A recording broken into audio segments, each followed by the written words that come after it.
This is a station identification moment. You're listening to CPR Worldwide Media, a division of CPR Media Network, coming to you live right across the planet. Check out our website at www.cprworldwidemedia.com and our Facebook page at facebook.com/CPR Worldwide Media. This is CPR Media Network, coming to you live from the USA. Well, looky here, a new listener. Hey, this ain't your little sister's radio station. Over the next 40 years, the United States population is going to grow by over 90 million people, and almost all that growth is going to be in cities. What's the healthiest and best way for them to grow so that they really become cauldrons of prosperity and cities of opportunity? What we have found is that if that family is moved into safe, green, affordable housing, places that have access to great school systems, access to jobs, and multiple transportation modes, then the neighborhood begins to thrive and really take off. The oxygen of community redevelopment is financing. And all this rebuilding that happened could not have happened without organizations like Citi. One of the things that we really try to do is to collaborate with people like Jonathan Rose, who are really like-minded and really can also provide innovative solutions to social issues. And Citi has formed a partnership with our company so that we can take all the lessons from the revitalization of urban America to other cities. So we're now working in Chicago and in Washington, D.C., and Newark. It's branching off of Jonathan's expertise and the fact that he has done so many wonderful affordable housing projects, new development and rehabilitation work. And so we were really seeing that there was a need for his skill in areas even outside of New York. It's amazing how important safe, affordable housing is to the future of our society. You meet new people, they want to know what you do. And when you tell them your job is to invest in things like low-income housing and schools and healthcare, they're shocked and they're so surprised that a job like this exists in finance. They always say that they had no idea, and then they want to know how they can get a job like that.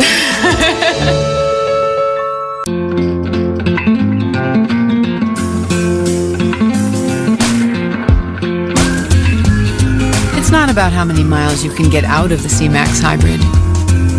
It's about how much life you can fit into it. The Ford C-Max Hybrid, with an EPA estimated range of 540 miles on a tank of gas, and all the room you need to enjoy the trip. Go stretch out. Go further. The moment you connect, you're no longer in control. What does this guy want? No claim, no statement. We're facing a nuclear meltdown. This is only the beginning. Black Hat, rated R. Come on, Harry! Dumb and Dumber 2 is the #1 movie in America. Am I right? What? Seriously, it's #1. Insane. These guys are morons! I like her a lot. Dumb and Dumber 2, rated PG-13. Now playing.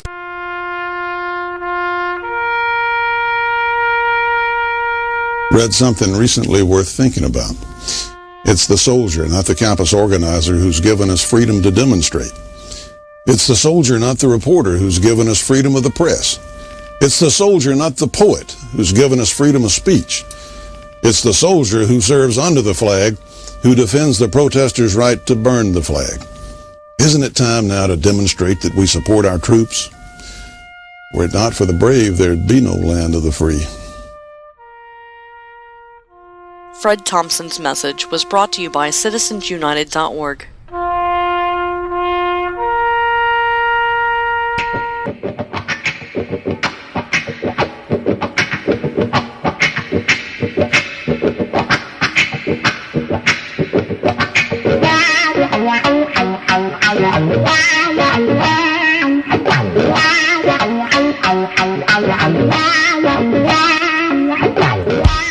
We are living in times where there is an assault on sanity. Political correctness has run amok and logic has been left by the wayside. Do you constantly ask yourself, WTF is going on in this nation? Do you sometimes feel like a stranger in your own country? Well, fear not. You are not alone. This is the Whiskey Tango Foxtrot Show, coming to you from deep inside flyover country with your hosts, V. Wright and Jose Estevez.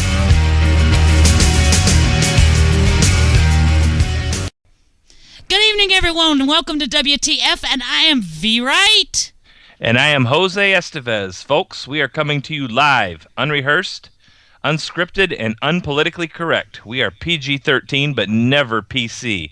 This is the Whiskey Tango Foxtrot radio show. And folks, for all of you that are new listeners as of tonight, we appreciate you joining us. We hope you like what you hear. We are always live Monday through Thursday, 7 to 9 p.m. Eastern. And we just it's our take on current events and politics. And I'll tell you what, folks, we skewer them all. It doesn't matter who you are. If you're doing something that's contrary to the Constitution or contrary to the Founding Fathers' vision and that's damaging the country, which, of course, includes a great deal, if not all of the Republicans at this point, then they're fair game for us, folks. So welcome to the show. Thanks for joining us. We have a great show, last show of the week for you, and we hope you'll enjoy it. Guys, I'd like to remind you that you can call in at 313-462-0068. The phone lines are open. Also, check out our website, thewtfradioshow.com. You'll find archives of every show that we have ever had there, along with links to our best and brightest guests. So, and we've had some doozies. We've been very blessed. We have, and I'm telling you, folks, a great place to start is last night's show. We do a little bit different format on Wednesdays. We call it What the F Wednesday, and we, once again, take news that's kind of, not being talked about in the mainstream media, and it just, it's real news, but it just doesn't seem to be real, so we just talk about it. We have some laughs, and last night we did a tribute to the Challenger. 29 years ago, the Space Shuttle Challenger, and last night's show, we were really proud when we got off the air that, people said we made them cry, we made them laugh. It was just a great 2 hours of radio, and we enjoy bringing it to you like you can't believe. So we hope you enjoy our efforts as much as we do bringing it to you. Well, we do have a good time. Now, Wednesday night, like you said, it's a different format than our usual shows, and that's where we kind of kick up our heels and have a good time with the news. As depressing as it may be sometimes.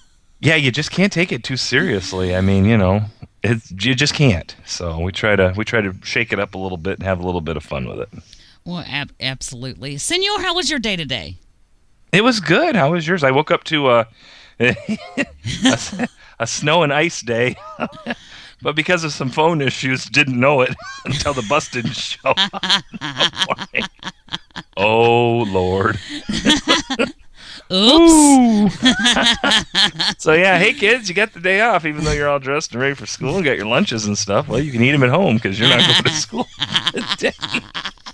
And whatever. I mean, I just stuff happens, right? And this morning, indeed, it did, thanks to just a thin coating of ice. But when you're on ice, doesn't matter if you have four-wheel drive, all-wheel drive, or what. Everybody's equal.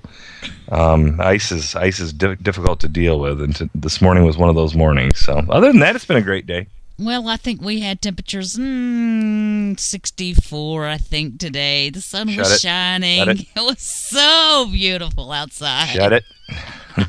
And this is what, January? So you're not getting global warming, aka climate change, or wait, because you're warmer, are you getting it? See, I never can tell. I don't think they even know. I mean, if you're getting more snow, it's global warming. If it's hotter, it's because of global warming or climate change. They're interchangeable. The global warming didn't go over so well, so now they call it climate change. But I mean, out of all the years I've been on Earth, I've experienced a lot of climate change throughout those years. Usually it's called the 4 seasons, and if you don't like it 1 hour, stick around a couple hours and it'll be something different. But when that's I lived just me. in Florida, let me tell you, when I lived in Florida, we must have really had a global problem there, because you could stand in the summer on one side of the street and it would be raining on the other side of the street, and give it an hour, it'd be raining on your side, not on that one. Oh, I've heard about that in Florida. Definitely. The pop-up showers, and I mean, not showers, storms, and then they're just gone, and then you got the humidity. I'm not a big fan of Florida. No offense to our Florida listeners, but it's just flat, and it's not real pretty. I mean, if you want to go for warmth and for sun, that's definitely a good place to go. I have got to send you pictures of my house and my view. Well, and don't tell me it's not pretty. You must not have visited the Gulf Coast, because it was stunning. No, I've been there. I've been both sides of Florida. I've been down to Miami. I mean, I don't know. It's Florida. It's different, but Houston, Texas reminds me of Miami, Florida, and of Florida. More tropical and palm trees. I don't know. Just Now, my the thing. funniest thing was always Christmas. Who puts lights on a palm tree? Well, I don't know. They do in that one commercial for that one beer commercial. I'm sure that's popular down there. It is. But you know what? I was actually born in Florida, and most people don't know that. And I spent the first few years of my life there, and I remember snow in Florida. When I was a little girl. That's been a long time ago. Like up in the Panhandle or down or what? North Florida, yeah. But yeah, snow. Actual snow on the ground in Florida. Okay. Doesn't happen often, but it does happen. No, I imagine. No, I mean, Florida's great, especially in the middle of the winter or, spring break when everybody's sick of the winter and you want to go where it's warm. You're almost always guaranteed you're going to have warmth in Florida no matter what it is anywhere else. That's the one thing that I think people are attracted to it, but then you got a lot of other issues that come with that. So I don't think I'll ever be going there to retire or to live, which I'm sure many people in Florida are like, thank you. We've got enough of what do they call them? The northerners that go down there? Snowbirds. That's one of the terms I've heard of anyway. Yeah, well, it's the one I always used. There you go. Yeah. Hey, and what's this, folks? Oil hits a 6-year low. So why in my neck of the woods did it go up almost 50 cents in the last 2 days? I don't get it. That's a huge jump. Well, just on the news yesterday, we talked about it last week, but on the news yesterday, I was hearing about the closures of all the rigs that they're closing down because of the too much reserve. Why? There's a glut, an oil surplus. But like I said, so why, and I don't understand it, why has it jumped almost 50 cents in my neck of the woods? And I don't know about where you're at, V, or the listeners, but almost 50 cents here in the last not 2 days, about 24 hours.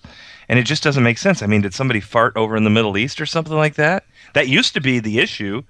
Now the king's been dead a couple of days. I thought everything settled down. I mean, one of the 1800 princes or whatever is taken over. It's not like there's nobody there to take over, to fill the power vacuum over there.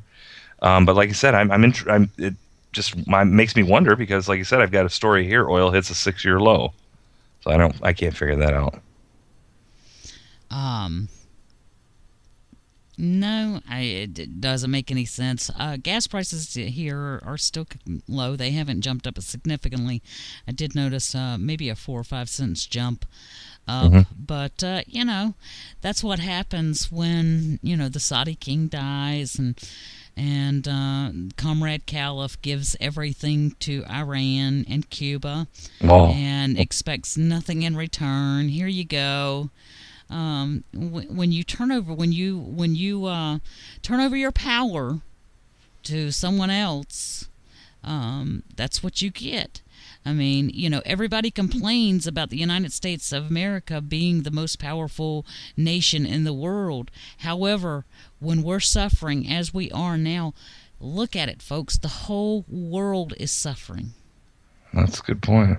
Well, and this Cuba thing, it's kind of interesting to me, and part of me wants to snicker, although I really don't, because now the Castro brothers, they're feeling pretty ballsy over there because, we're talking about lifting sanctions and opening up trade with them and kind of normalizing relations. But we asked for some things to happen, certain people to be released and for them to do certain things. Well, now the Castro brothers are going way beyond that, and now my understanding is they're even asking for us to get Gitmo Bay back, Guantanamo Bay, the military base over there.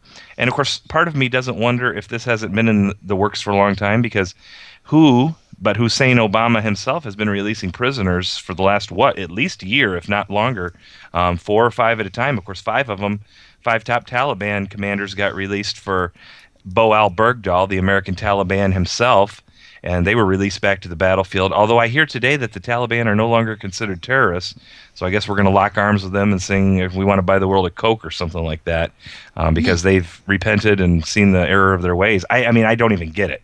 I don't believe how this is all happening. But once again, the Castro brothers are saying, hey, in addition to everything else you're going to give us, why don't you just give us Guantanamo Bay back?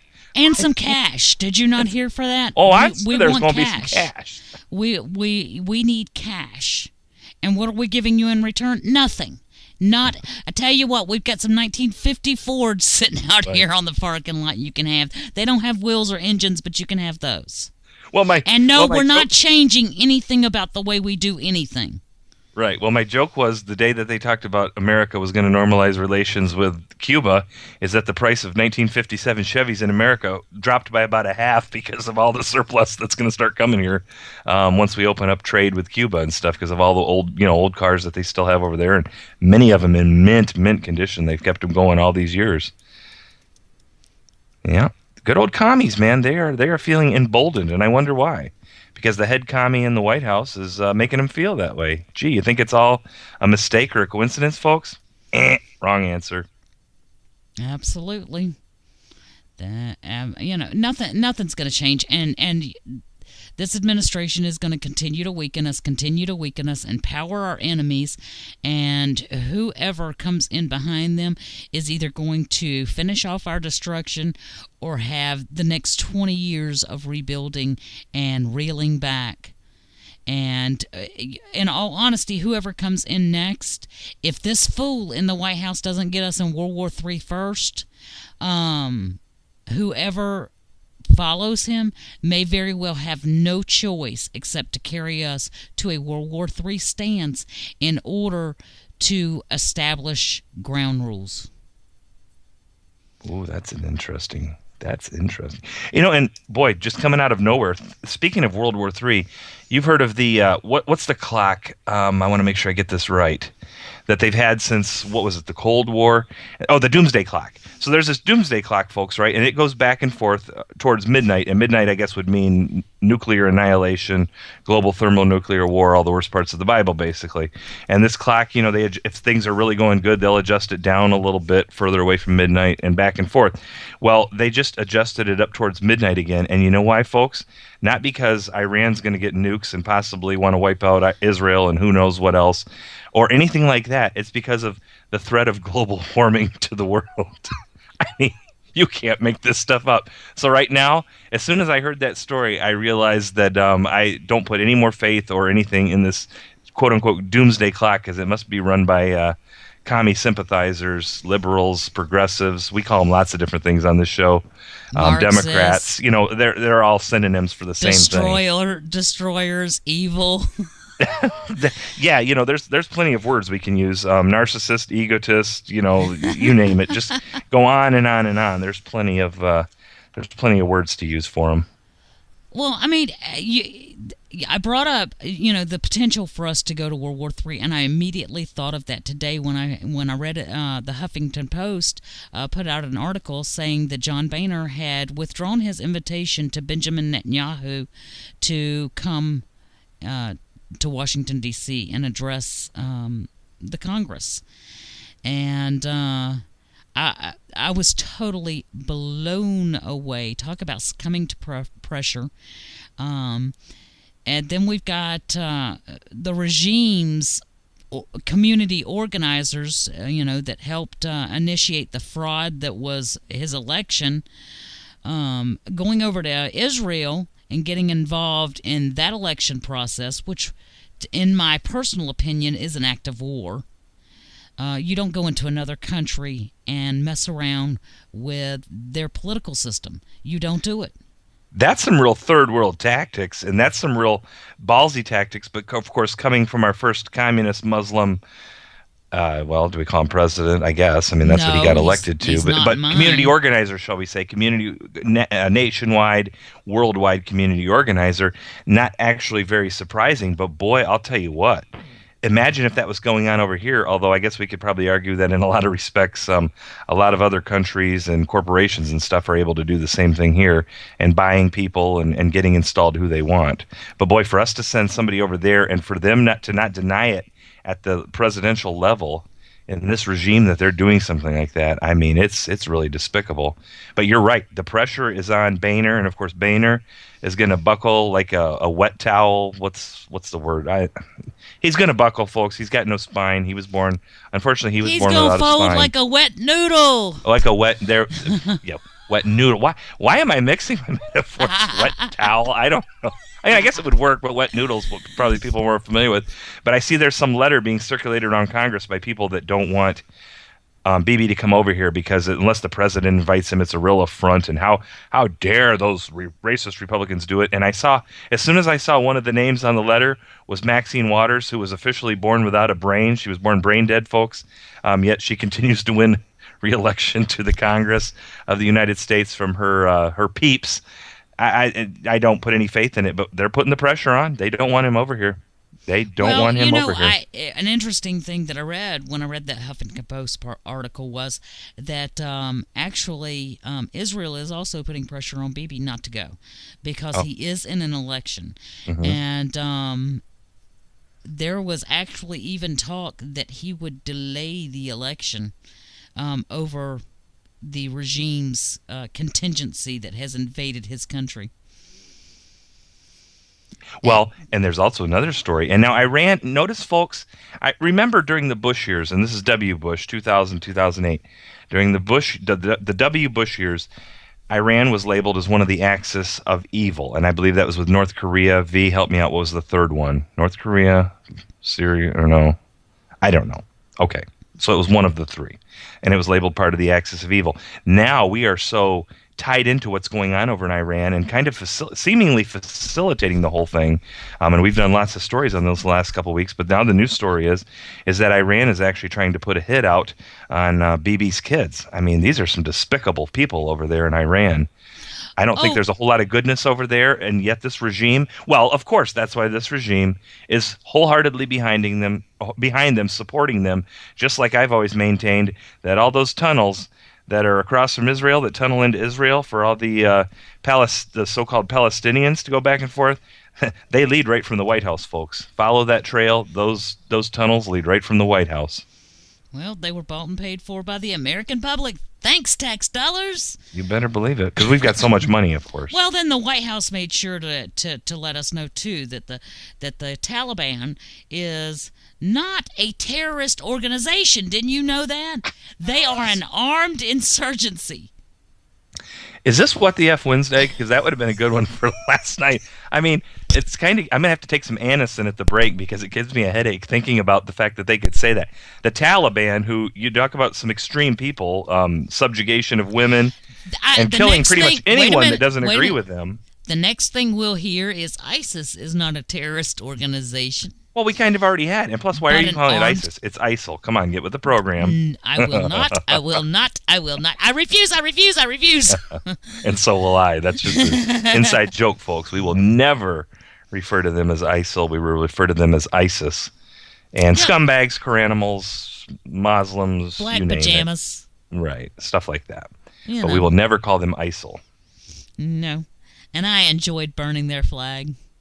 I did it too a couple months ago. I took some pictures of it. I did too. I took the ISIS burn an ISIS flag challenge. Did you guys out there take that challenge? If you haven't, I challenge you now. Post the pics online. Yeah, and you can it's easy, folks. You don't have to go get an actual flag. Just go to Google, type in ISIS or ISIL flag, and it'll come up. And it's primarily black with some writing on it and stuff like that, and some characters. And then you can just print out a couple copies, and you can do whatever you want, but take a picture of you burning it, post it to the interwebs, your favorite site that you're on, and stuff like that, and have fun with it. Have fun with it. I actually desecrated it pretty good before I... Yes, you did. I'm not going to go into graphic detail, but trust me. I did not do that. I went out in front of an American flag and burned it in front of an American flag. Well, I did that, too, with one of them. I did several. And then I went to someone's very near and dear to me, out on their dock, in their backyard, and we burned like 12 of them. No. It took 12 to get a picture where you could actually see it. Well, let me just tell you that my cat boxes were clean that day after I was all done with my fun. So. Moving right along. And we've got some great guests for you folks tonight. Not first, she won't be first, but certainly no stranger to the show, friend of the show, Sharon Darrington, Camp Lone Star. If you have not heard of Camp Lone Star down in Texas, they are on private property, but they run patrols and stuff like that. And folks, they find people coming across in the act of coming across illegally from Mexico to the American border. And they're on a gentleman's property, private property. They're not militia. They're nothing like that, folks. They're Citizens Patrol Unit. They're citizens patrolling, and they find all kinds of methods that people use to get back and forth and all kinds of things. So Sharon, we always love having her on the program. She's a great fan, great supporter. It's always our pleasure to have her. And then V, why don't you talk about our other two guests who this will be their first time on the show and hopefully not the last. Well, I expect that it will not be their last. We have the founder of the New York Revolution Group, George Curbelo. He will be joining us along with a board member, Wayne Den. And we're really looking forward to hearing more about New York Revolution.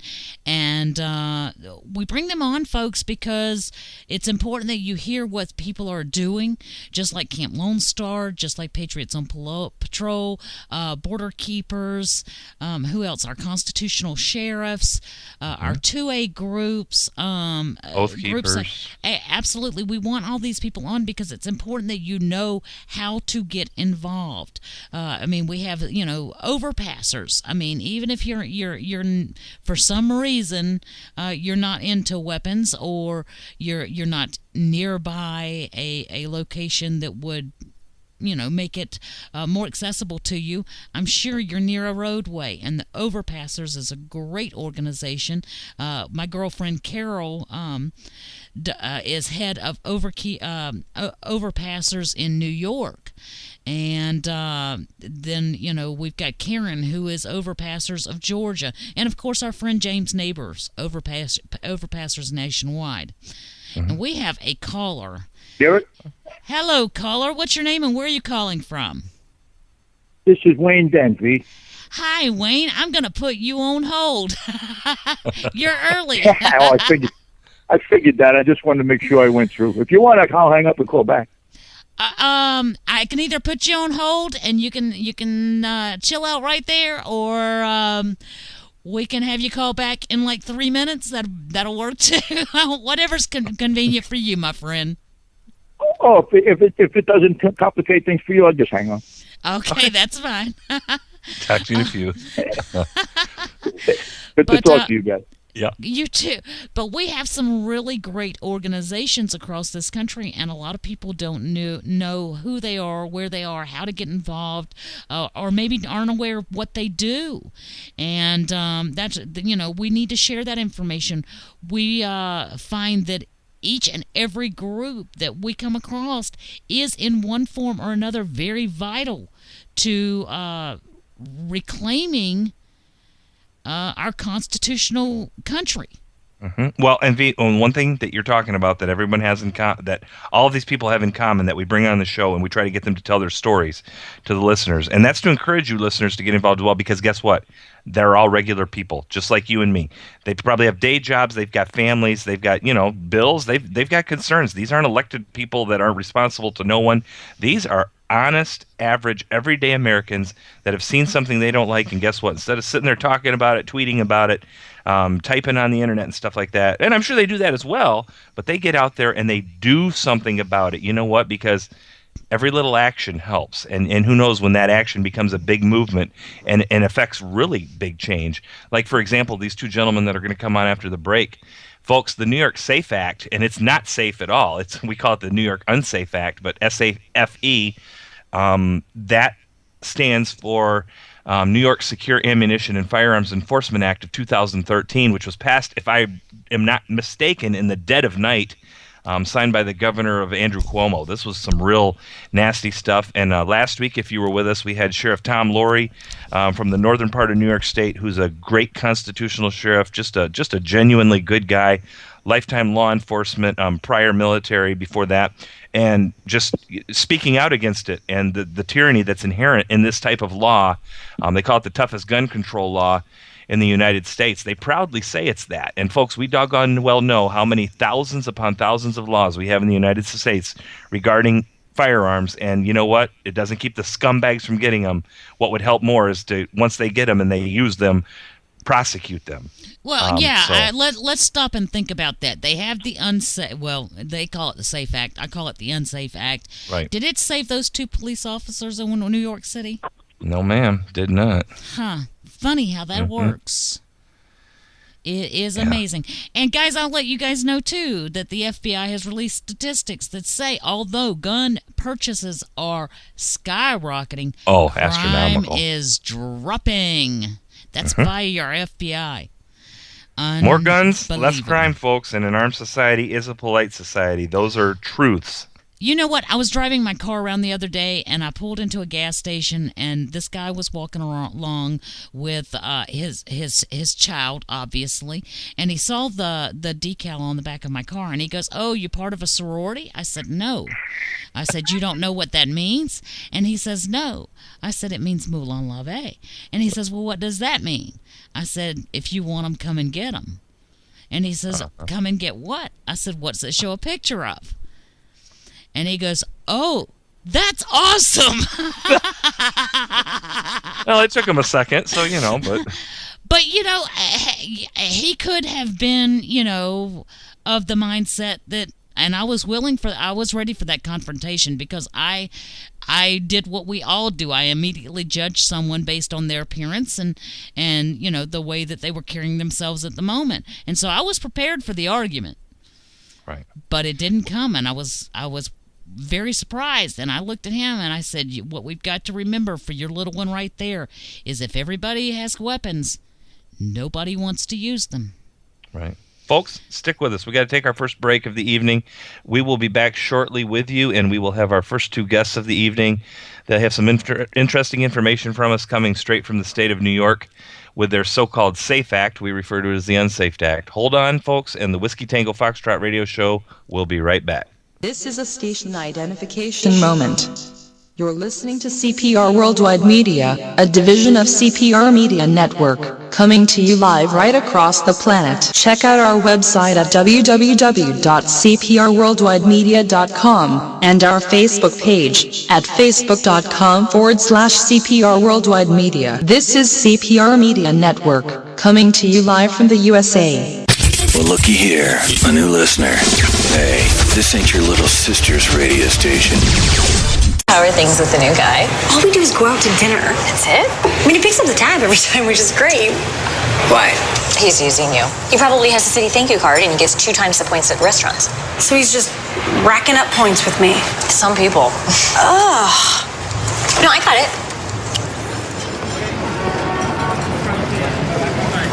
The City Thank You Preferred Card. Now earn 2 times the points on dining out and entertainment with no annual fee.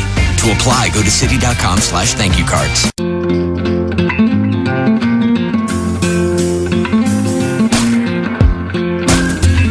The design of the Ford Escape is clearly intended to grab your eye.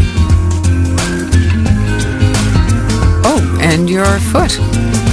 Huh, ain't that a kick? The Ford Escape with the foot-activated liftgate. Go open up something interesting. Go further. The moment you connect, you're no longer in control. What does this guy want? No claim, no statement. We're facing a nuclear meltdown. This is only the beginning. Black Hat, rated R. Come on, Harry! Dumb and Dumber 2 is the #1 movie in America. Am I right? What? Seriously, it's #1. Insane. These guys are morons! I like her a lot. Dumb and Dumber 2, rated PG-13. Now playing.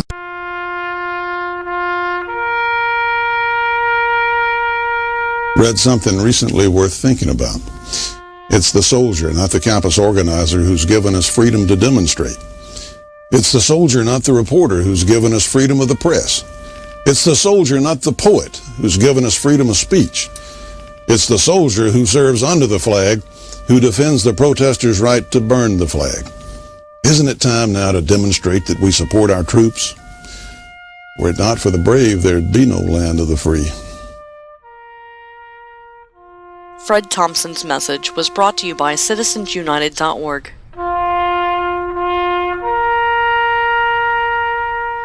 Welcome back, everybody. It's WTF, and I am very right. And I am Jose Estevez. Folks, we're coming to you live, as always, unrehearsed, unscripted, and unpolitically correct. PG-13, but never PC. If this is your first time to listen, this is the Whiskey Tango Foxtrot radio show, and we hope you'll enjoy what you hear, and you'll continue to listen. We are live Monday through Thursdays, 7 to 9 p.m. Eastern. And folks, without further ado, I want to give a big virtual welcome to our first two guests tonight. The first gentleman is George Curbelo, founder of the New York Revolution, and I'm telling you what, folks, he has got so much stuff here, I can't even bear to read it all. A great man, and I just want to welcome him to the show. And you have 10 children? Yeah, 10 children? Really? Yeah, 5 of them are mine, and 5 stepchildren along the way as well. Well, I sent one of my boys off this afternoon for his physical and to be sworn into the Army tomorrow afternoon. Oh, wow. So they are great young men, been raised to be very patriotic. They love their country, they love their freedom, and they're very aware of the Constitution and our civil liberties, our God-given rights, and the condition in the state of our country at this point. There's 10 children along the way there. Wow. That's my own baseball team. I'm sitting here looking at your bio. Not only are you the father of 10 children, you are an adjunct professor. You're a small business owner in upstate New York. You're head instructor of the Mountain Martial Arts Academy. You are a 7th degree black belt and in the Martial Arts Hall of Fame inductee in 2004. My goodness, what a resume. It's very impressive. Part, George. Here's the best part. You are a son of immigrant parents, and it says here that they instilled a pride to be here in this country, a pride to be America, and that's what this is all about. We talk about that all the time.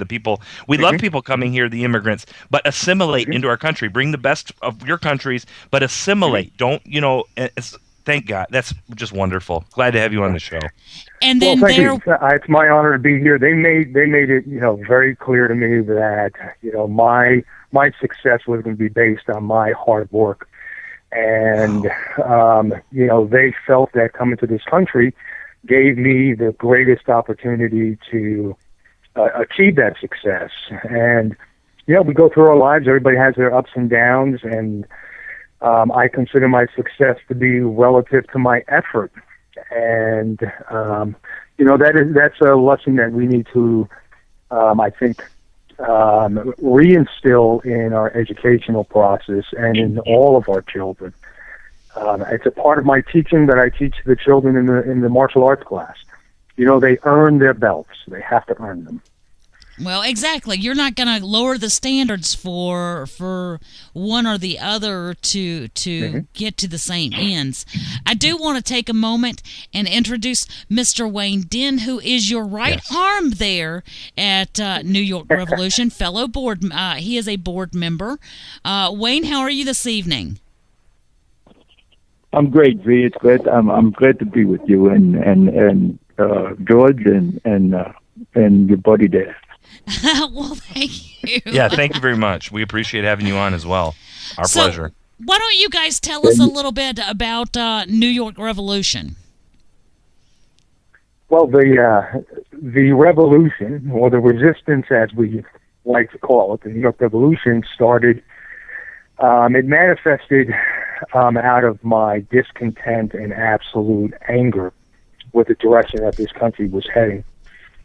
Back in 2013, and I, desperately was looking for some way to do something that I could feel like I was involved at some level.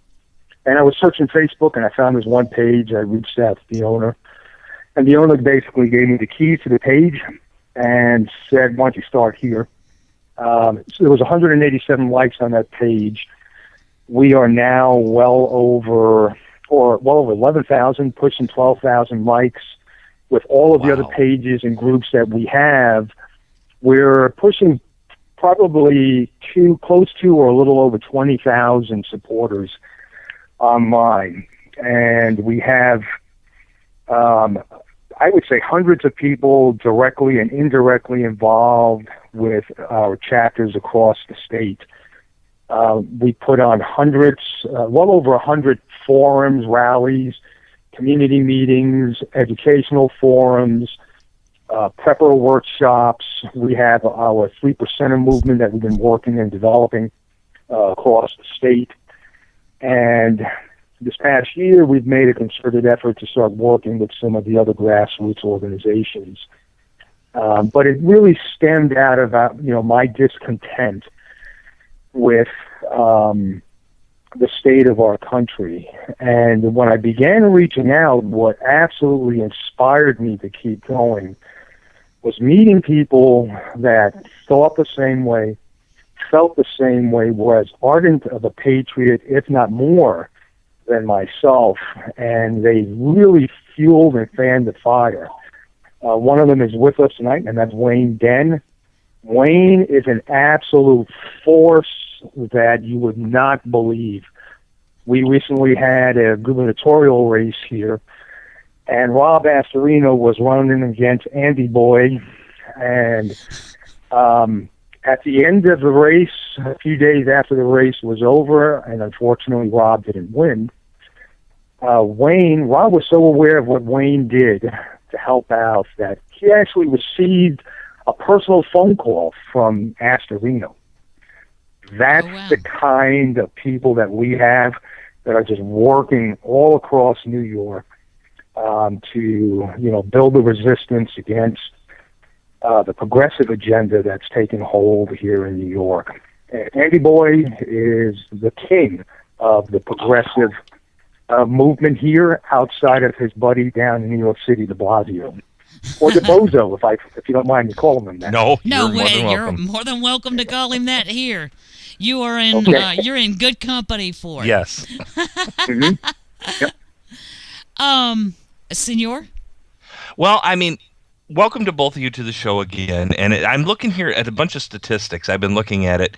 And it says here, already back in 2013, 52 of New York's 62 counties had passed official resolutions in direct opposition of the SAFE Act. And it says some even directing their law enforcement officials not to enforce it within their jurisdiction. And it looks like it's a lot through the upstate New York area.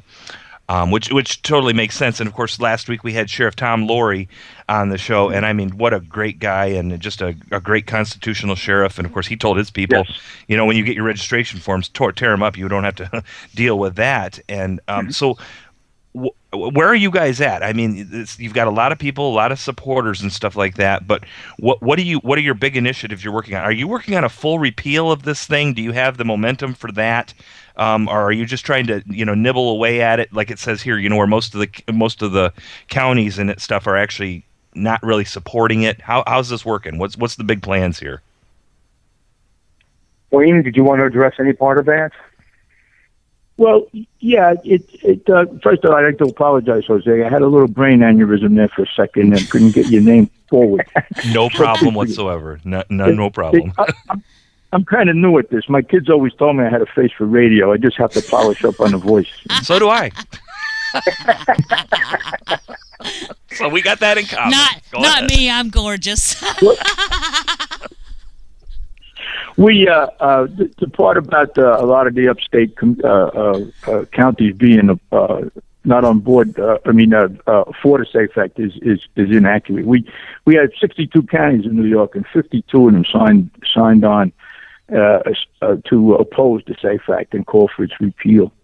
And during the election, that's the biggest numbers of voters that came out were in the upstate counties, but not enough to overcome New York City. And the winds of fortune didn't blow our way, but we did win some big races, we have some good people in the Senate now, and our goal is to keep this in the forefront. It's too easy to let it go, and it gets pushed to the back burner with everything else that's going on. Excuse me. So this is our goal. This is our mission right now, to keep this in the forefront, make them understand that we're not going away, and we have people that are with us that are not going to go away. That's one of the big reasons we started our non-compliance day program. I'll let George explain that more, but this is our goal right now. Just keep everybody energized and make them understand we can't give up. This is too important. It goes beyond gun rights. It goes towards rights, period. If this becomes a model for the future, they could do this in any aspect of our life. They passed this law with a message of necessity in the middle of the night, and it was an inappropriate use of the message of necessity. But they made excuses why they could use it, and they didn't consult anybody. They didn't discuss it. There's supposed to be a 3-day waiting period before it's voted on so they can discuss it, and they abrogated that. And I was never involved in politics before this. I was retired, just freshly retired, and planning on enjoying myself, fishing and hunting. And when this went through, it just made my blood boil, and it was time to get involved. Here we are. And well, we're I'd just glad like you to tell you that George is not only a black belt in his chosen discipline in karate. He's a black belt in dedication to this. I've never seen anybody more devoted to accomplishing what we're looking to do here. Wow. What an endorsement, George. How do you follow that up? I have a black belt in patriotism. How's that? There you go. Well, the initiative that Wayne was talking about, Non-Compliance Day, again stemmed from, severe pondering post the Astorino loss. I knew, and I could feel in our staff, our NYR staff, that there was not only a tremendous disappointment, but it almost felt like it was a mortal wound. And I was very concerned not only for, the staff members personally, because I know a lot of them very well, but I was concerned for, the movement. I was concerned for where New York was going to go, and if this progressive agenda continued forward, where our country was going to go. So, I spent a real long time just feeling my way through this. And I realized that in 2014, April 15th of 2014, there was a deadline here in New York. And that deadline was for the reclassification of the assault weapons, the so-called assault weapons. And they were reclassified under the New York, what we call Unsafe Act, and they were supposed to be registered by April 15th of 2014. Well, I can't tell you of one person that I know of that bothered to even consider registering. I take that back. There was one person, and I spoke with him a little bit, and he decided that he wasn't going to. So I'm willing to put my fortune, which really isn't much, on a very simple fact that New York experienced its largest form of civil disobedience in its history. Wow. Hello? Hello? Did we lose them? I'm not sure what occurred there. It looks like maybe we did. No, There he is. There he is. I'm sorry? Go ahead, George. there, George? We lost you for just a moment. Oh, I'm sorry. That's okay. We lost about the last 5 seconds of your comment. Oh, what was the last thing you heard? Boy, I was on a roll there. You were. Yes. Okay, so what was the last thing that you heard? I'll pick up from there. Hello? You there, V? Senor? Yep, hello. What? Hello? Oh goodness! All right. Hello? Can you hear me? You were just discussing the need for oh gosh, now I'm drawing a blank. For National Noncompliance Day. Okay. But actually, you've got it for New York's Noncompliance Day. Actually, I believe it needs to be National Noncompliance Day. Well, and George, I agree. George, you were specifically talking about one person who did not. You said most people were not were being in noncompliance, but you had one person that was, and you were going to explain the reason why he was. That's the last thing I heard. Right. Okay, well, I did discuss it with that one gentleman, and he decided that he was, in fact, going to, again, be non-compliant. And, with the numbers, the sheer numbers of New York gun owners that refuse to comply with an unconstitutional law, I'm willing to wager, which is what I said, I'm willing to wager my fortune, which is not much, but I'm willing to wager that New York experienced its largest form of civil disobedience in its history. Okay. It was an historical day. And it was important for me to remind New Yorkers about that day. It was a day that I was so proud of. And New York State refuses to release the numbers of the people that actually registered. And I believe because they're embarrassed. The FOIL request isn't working. They're not replying to it. So, I'm willing to, like I said, I'm willing to wager that we did experience the largest form of civil disobedience in New York. And to foster that spirit, I'm encouraging everybody this year on April 15th to, again, partake in what we're calling Non-Compliance Day on April 15th. Okay. And, there's two things that the tyrants need from us. They need for us to run their system. Secondly, and probably as important, is that they need our money to run their system. They need us, and they need our money to run their system so that they can use it against us. So I'm asking everybody, and obviously not only here in New York, but as V said, this really should be a national effort, is to take one day off. It's a national holiday. One of our other staff members called it a patriot holiday. What a glorious thing to think of. For all of us patriots that are actively pursuing the restoration of our freedoms, to take a day off, spend the day with our family and friends, because ultimately that is what all of this is all about, is about our families, our children, our grandchildren. Spend that day with your family, and no commerce. Do not purchase anything on that day. Now, I've had some people say, we should do that. No, let's do that for every day of the year. And I'm like, well, people do have to work and pay their bills. Right. But if we can get enough people to gather and do that on one day, enough people, we can send a message. Let me ask you something, George. I'm going to ask.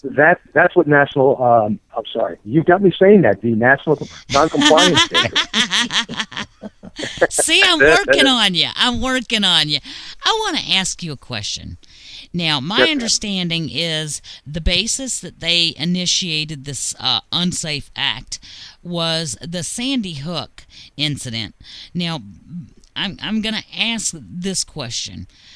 I have heard tell that it was a false flag. I have heard tell, and I happen to know that there is a major lawsuit against all of the media who carried it, and it has not been thrown out yet, which only leaves credence to the fact that it was a false flag. Law enforcement in that vicinity will not speak publicly about it. Do you think that was used to lay the groundwork, that it was an event that was orchestrated and choreographed to lay the groundwork for the push-through of the Unsafe Act? I can say that it was certainly used. It was used.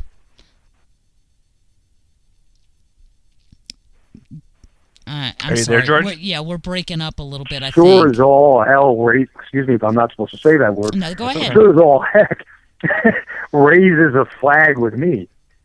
But what I can say for sure is that Cuomo's political aspirations were more at the forefront than safety of children was. He was not interested in the safety of the children. He looked at this as an opportunity for political gain for what he has been aspiring to, which is a run for the presidency. That's what this was all about. He wanted to be the first to come out and put legislation out so that he can show that New York was first in his words, first to bring the safety back to the children and bring common sense back to gun laws. I'm sorry, I got no fired up here. I'm trying not to get too. No, that's okay. No, it's okay. Overly emotional. Honestly. No, you're fine to do so here. Mm-hmm. Okay. Certainly. Okay. Can I address that false flag issue just a little bit? You certainly may. Yeah. Whether that is the case, and you can't put anything past them these days, but that animal that if it is true that shot up that school, he broke over 42 laws. What makes anybody think that one more law of any kind of nature would have prevented that? It's a matter of we have enough laws and nobody's enforcing them. We need more criminal control than we need gun control. New York City's had a law on the books probably since at least the mid '70s. It was a law that went in right before a subway rider named Bernie Getz shot about 4 young men that tried to mug him. And I use that word "young men" very loosely. Right. But Bernie Getz is the only one who ever did time under this law that they passed in New York City, that you would do a mandatory year or 2 years for any gun offense. They plea bargain them away. They want to make these laws, and then they want to just dismiss them because it makes everybody feel good and make more laws. And there's where it has to end. Enough people have to come to this understanding and put pressure on them. They're going down the wrong path. We need criminal control, not gun control. Boy, that is well said. That is well said. Yeah, good, very good point there. Very good point. And I remember Bernie Getz, and what do they call him? The subway vigilante, I believe, is what they have to trump it up in the media. Absolutely. And that's what they referred to him as. Okay, I've got another question. What are some? Okay, go ahead. He just got his mouth shut. Yeah. Go ahead, Jose. What are some of, gentlemen, what are some of the biggest issues that you have with the SAFE Act? I know one of the things is, the banning possession of any high-capacity magazines, regardless of when they were made or sold. That's a big one. So maximum capacity for all magazines is 10 rounds. There's the background check issues. And then there's requires the creation of a registry of assault weapons. My big problem with that is we're not permitted to own assault weapons anyway. In my mind, an assault weapon is a fully automatic weapon that you can only own under NFA law going back to the 30s, I believe. If you have a tax stamp and you have to go through a big rigmarole, you have to have approval by the ATF and stuff like that. So actually, I didn't even know, but of course they like to call them assault weapons.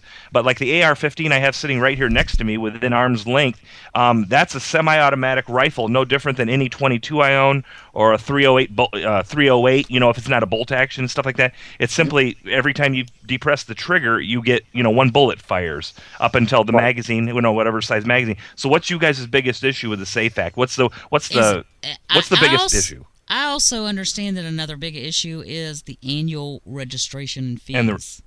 Okay. So what do you guys think? The annual, I'm sorry, can you say that again? The annual, aren't they calling for an annual registration and fee? You're talking about the pistol recertification? That's correct.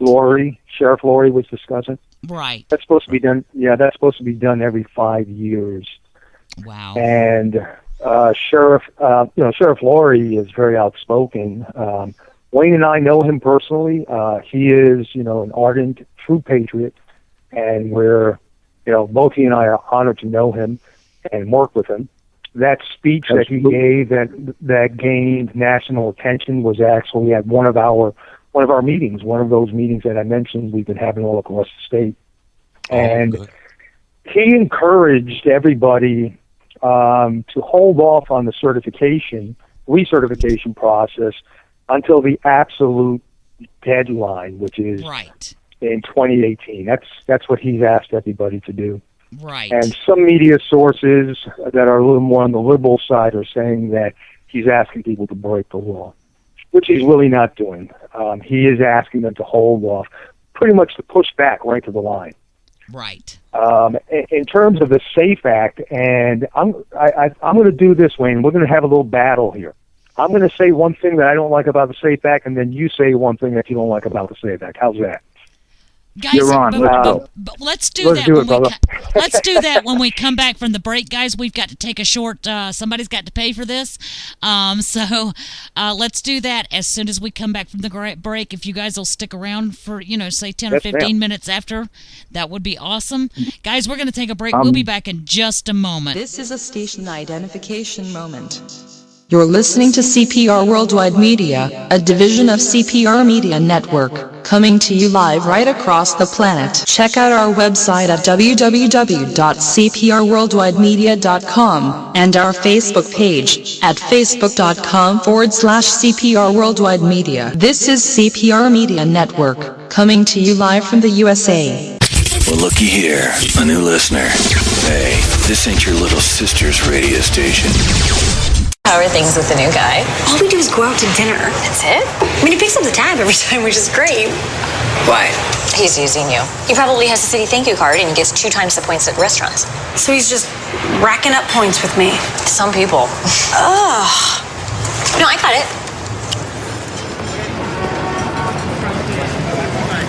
The Citi Thank You Preferred Card. Now earn 2 times the points on dining out and entertainment with no annual fee. To apply, go to citi.com/thankyoucards.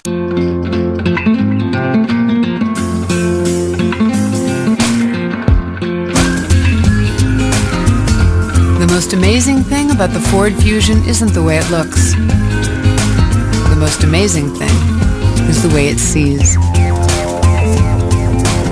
With blind spot technology, a lane keeping system, and a standard rear view camera, the Fusion is ready for whatever comes your way. Go prepared. Go further. The moment you connect, you're no longer in control. What does this guy want? No claim, no statement. We're facing a nuclear meltdown. This is only the beginning. Black Hat, rated R. Come on, Harry! Dumb and Dumber 2 is the #1 movie in America. Am I right? What? Seriously, it's #1. These guys are morons! I like her a lot. Dumb and Dumber 2, rated PG-13. Now playing.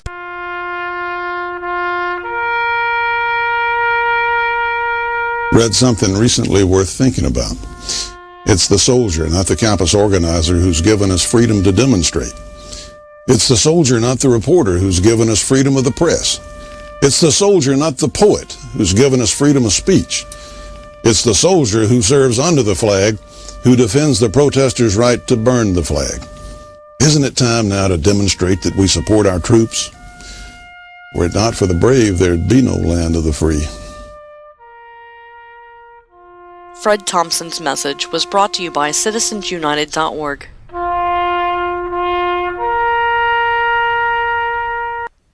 Welcome back, everybody. It's WTF, and I am V. Wright. And I am Jose Estevez, folks, and we have our guests back with us. And if you're just tuning into the show, or if this is your first night to listen to us, thank you for joining us. This is the Whiskey Tango Foxtrot radio show, Monday through Thursday, 7 p.m. to 9 p.m. Eastern. We are live. We are unrehearsed, unscripted, and unpolitically correct, PG-13, but never PC. And I want to welcome our guests back. And we've only got about 10 minutes with these gentlemen, and they were going to do something very interesting before we went to break. So, gentlemen, without further ado, go for it. Okay, should I go first? Okay.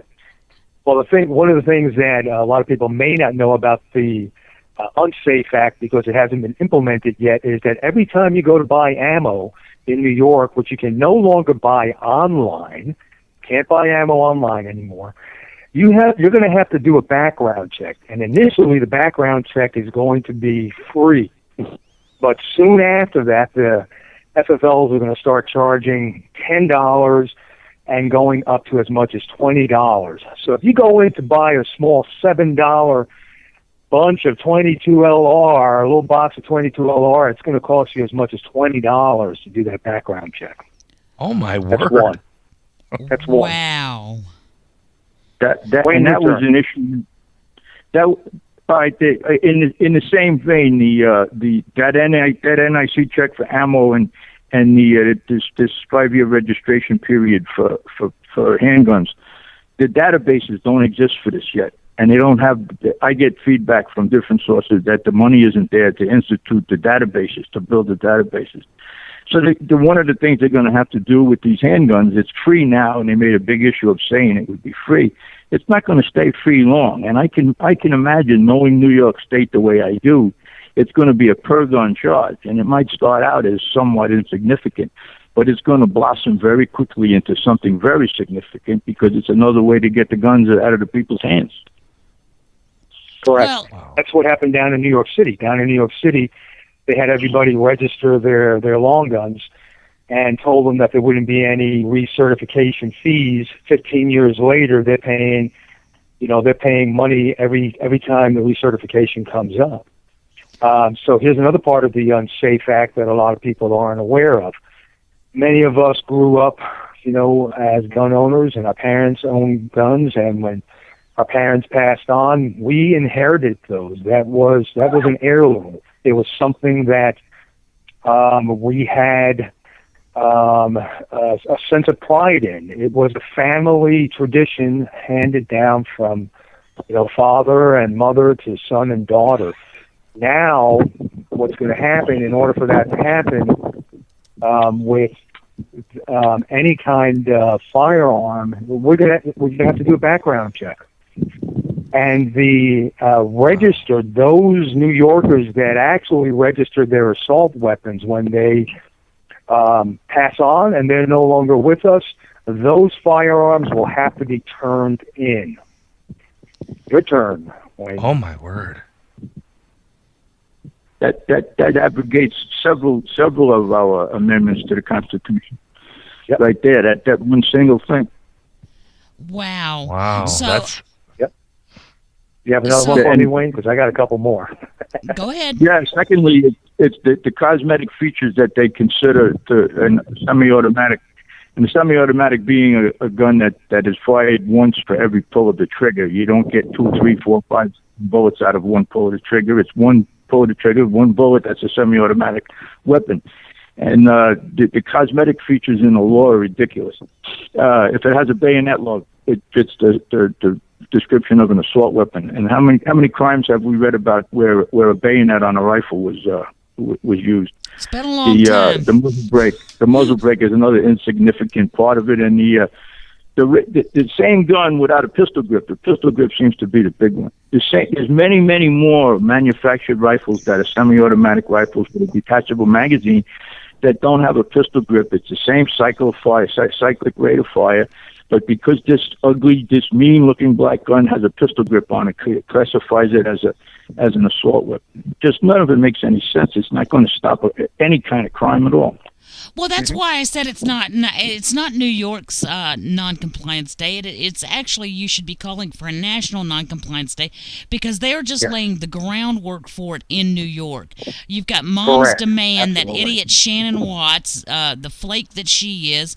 You've got Michael Bloomberg. You've got Cuomo all pushing for this, and you've got the funding of Bill Gates and George Soros behind it, and enough already. I'm going to tell you, if you want to make a criminal of me, make a criminal of me, because you're not getting my guns. You might come in and take every one out of my house, but you're not getting my guns, and you're not getting this one either without taking some lead. I hear you. If we have just a minute, I could give you a little bit deeper insight. My son attends a lot because of his job relationship. Without going deep into what he does, he attends a lot of political functions on Long Island, and there's an Eastern Long Island senator that made a statement at one of the rubber chicken dinners, as my son calls them, that described a study. Oh goodness. Oh, goodness, we lost him. Yes, we did. For just a moment. Hopefully they'll be right back. Yeah. Because we're really enjoying unsurprisingly, they expect the urban populations to double or triple by then, and food to be at a premium. And the things they're worried about primarily are civil unrest due to the availability and the price of food. One of the bright spots they see to the whole study is most of the people that were prone to cause civil unrest will be aged out by then, meaning us folks. And that tells me two things. Sandy Hook and all their crime statistics has nothing to do, safety has nothing to do with what with the gun issue. They want the guns because they're afraid of civil unrest in the future or in the near future. And they're brainwashing the children to accept this because they figure we'll be aged out and there'll be nobody to cause any problems because they're working on the children. And that brings up another subject of Common Core, but I know we don't have enough time for that tonight. Oh, trust me, we go through all of those topics on this show. We absolutely hit all of those topics on this show, and you're absolutely correct. It is all about their ability to contain and control us. Guys, if you think that this is just about New York, you are out of your mind. No. Folks, this is going to be a nationwide problem.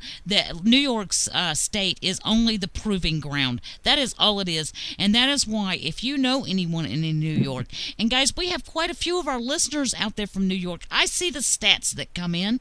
I know how many listeners we've got out there.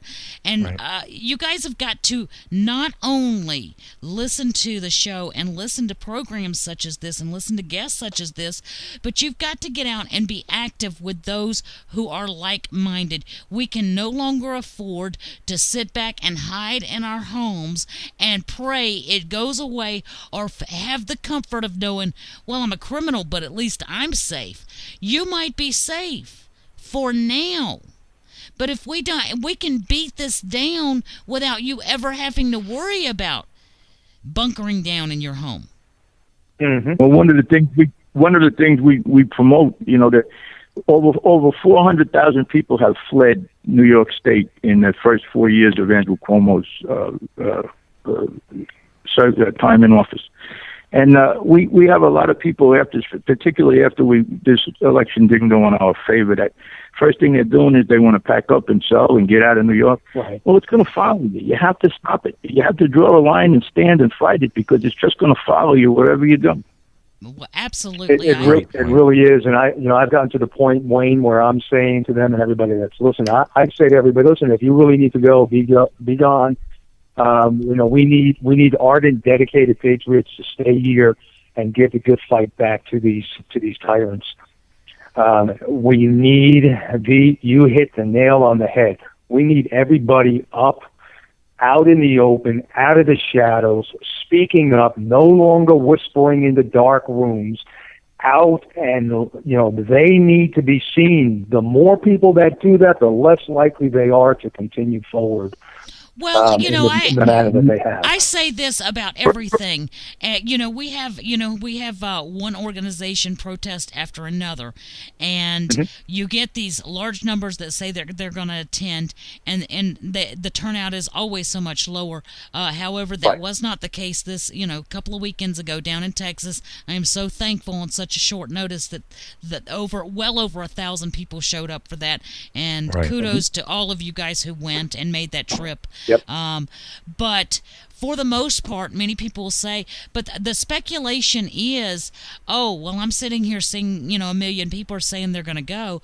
Well, then I'm not going to be missed. Well, if 80% of you say I'm not going to be missed, guess what? That 1 million people aren't going to show up. What we need is millions to stand up. If you believe in what we're saying, you have to stand for it. One of the biggest things my mother always said was, if you don't stand for something, you're going to fall for anything. Guess what? This government is planning on you falling for anything. Very good point. Well, one of the things I'd like to have people realize, and it goes to everything you said, the first thing we have to get through to people that aren't listening is freedom isn't free. And Amen. If you look, we're concerned about our children's future, and that's the way it should be. But you have to consider what the people that going way back to the Revolutionary War, what they sacrifices and what they endured to give us the greatest country the world has ever known. These people marched to battle in snow with rags on their feet because they didn't have shoes. They didn't say, well, I'm not tonight. I got to go home and take care of my dog. They went out and they did what they had to do. And they put their families at risk, and they lost their entire fortunes, their homes, their jobs. They lost, many of them were jailed and lost their lives. Right. And they didn't have the Constitution to protect them. That's correct. They were fighting for something like that. That's what they were future fighting for, generations. exactly. Yeah. So we can have something like that. You know, every part is integral. You know, later on we're going to have Sharon Darrington here. She's part of Patriots on Patrol, Alabama Border Keepers. But we know her as a friend of this show from Camp Lone Star, part of the Border Citizens on Patrol Border Protection team that is down on private property in Texas, offering some defense that our government would not entail. Guys, this is what our Constitution was built for. It was built so that we had the availability to stand up on our own and stand up for ourselves, not to relinquish all of power control to the government and say, here, take care of it for us, and we'll pay you for it. That's not the way we roll. We're Americans, damn it, get off your ass. That's correct. That's right, sure. I'd like to add something to that, V, if I can. It's a quote that I use a lot, and it really fuels me because of the number of patriots that I do have around me. It's by Samuel Adams, and I've used this repeatedly. And he reminds us that it doesn't take a majority to prevail, but rather an irate, tireless minority keen on setting the brush fires of freedom in the minds of men. It doesn't take a majority, but what it does take is ardent patriots that are tireless, and are so damn irate and pissed off that it fuels their fervor to make the change, to encourage the restoration, and to encourage other people to get involved. It doesn't take a majority, but we need to activate that minority that's going to truly create the change. But every revolution that we've looked at, if you actually look at the numbers that were involved in those revolutions, it comes down to a certain number, and it's repeated throughout history. 3%. 3%. You're absolutely right. 3%. But we've got to also realize that Counterman is not independent of New York Revolution. 2A pushes are not independent of Border Patrol. We are all working in our cog space of the wheel to accomplish the same thing, people. That's what we're doing. Senor? Gentlemen, both Wayne and George, New York Revolution folks, primarily formed because of the New York quote-unquote SAFE Act, which it's not making us any more safe. It's just more and more onerous rules imposed on law-abiding citizens. And I'll tell you what, we are blessed to have Wayne and George on the show with us tonight. So glad to have you guys. Definitely want to keep in touch with you with what's going on. And if there's any way we can help you here on the Whiskey Tango Foxtrot show, we would love to do that and continue helping you get the word out, reaching out to more people. Folks, get off your butts and go do something. These are regular guys. One's retired, and one's private business owner, got 10 kids. Holy smokes! And they're doing it. This is what America is all about, folks. And we realize you're out there working. You've got families. You're trying to make ends meet. The Obama economy, I mean, has affected all of us, and not in a good way. I don't care what the statistics show. Get out there, folks. Do something. Stand with these men. Be a patriot. Do something. There's things you can do, whether you're in New York working against the SAFE Act or wherever you are in the other 57 states. Do something, folks. And guys, thanks for being on the show. That's all I can say. You make me proud to be an American. Thank you so much for having us. Do. I'm honored, and thank you for letting us get the message out. You are welcome. We hope that you guys will return and see us again. Oh, we'd love to. We love to talk. So we'll be back anytime you want us back. Good. All right. Good. Very good. Well, we look forward to having you again in the future. Thank you so much, gentlemen. Have a great evening. And guys, that's the New York Revolution group. And they, you sit here and you say, well, they're the New York Revolution group. They're not the National Revolution group. The fact of the matter is, they are in the hot zone of the proving ground for the massive push for gun control. And it isn't about regulation. It isn't about maintaining safety. It is primarily about compiling a list for confiscation. And it's about control, because commies, liberals, progressives, whatever you want to call them, folks, It's all about, it boils down to power, control, and money, no matter what they say. That's what this is all about, folks. So don't you forget it. And lest you think it can't happen here, look at all the other countries it's happened in throughout history, and then say again that it can't happen here, and there's people that don't want it to happen here. You keep your guns because that keeps them honest, and that's the only way you're going to keep them honest. And when I say honest, well, that's a relative term, of course. We know how that is nowadays. But you think it would be any better if we didn't have our guns? Think again, folks. Well, guys, we've got someone else on the line, and I do believe this is our dear friend, Miss Sharon Darrington. Hey, guys. Hey, darling. How are you? I am delightful. How are y'all? Oh, Wonderful. know, weathering the storm. Yeah. There you go. There you go. So what's going on at Camp Lone Star? What's going on your horizons? How are things going? Well, things are rocking and rolling. We're still in business 24/7. We've been working on the camp a little bit this week, kind of getting it in order. The wet weather has really kind of messed us up, but the sun's been out. It's been like 79, 80 degrees down there. No, I'm not bragging. Oh, that's wonderful. But things are really heating up down there. We have great sources of intel for the camp. And things are they're really heating up. And heating up how, Sharon? How? I mean, right. Explain that. Well, please. Yeah. Well, I mean, we have more trying to cross. There's just the traffic is worse with them trying to cross. Just different things. I don't really want to go into all of it on the radio, but I'm just saying we need to be out in full force, and we need more people down there to help us. We need more Americans. I kind of caught the tail end of your conversation with was it George and Wayne? I believe? Yes. People need to get off their butts. There's lots to do. And if they don't know what to do, we can sure tell them, right? Hey, amen. We can point them in the right direction, point them to their closest place. That's right. That's right. And if you guys are willing to go down to the border and help out down there, we'll see what we can do about making sure that, you get a ride. We'll definitely put the call out for it, Sharon, it sounds to me like it's not the flow of illegal invaders across the southern border is not abating at all, even though 6 months ago, not even 6 months ago, 3-4 months ago, it was really in the news. There was a lot of talk about it. And I had suspected all along that it's not abating whatsoever. If anything, it's probably increasing. And it sounds like you concur with that at this point?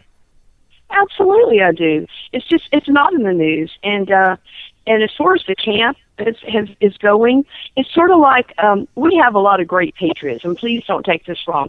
But to me,